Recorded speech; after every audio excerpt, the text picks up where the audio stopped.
So first thing to know is to switch the screen on, the power button's actually on the battery. Just hold it in and you'll hear it beep. And that switches on the monitor. So the system is the monitor and control panel on the left. So what the monitor shows you is your speed, whether the battery's on, off, and if it's on and what mode it's in.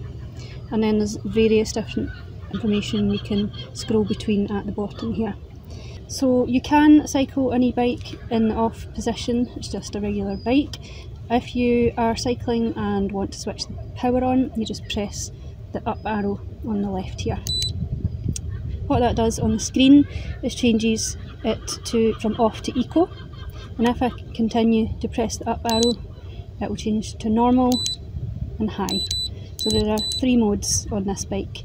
You'll notice that the range changes, so when the battery's off it doesn't say anything, but as I go through these modes the range changes.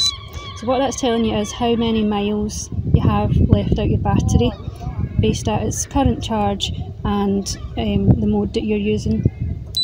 The higher up you are, the more power the battery's using to help you. With an e-bike it will only help you whilst you're pedalling, so what you'll notice is if you have it switched off and you press the up button to go into eco, the weight should just come off the pedals, so they'll get lighter. The bike won't roll away from you, and if you stop pedalling then you'll feel the power cut off as well. If you want to see any other information along the bottom here, you just press the black button on the left. What that's done here is show me the battery indicator, so you'll see it's just like on a mobile phone, and in this case the battery is just over half full. It also shows you the distance the bike has travelled, the odometer and battery range.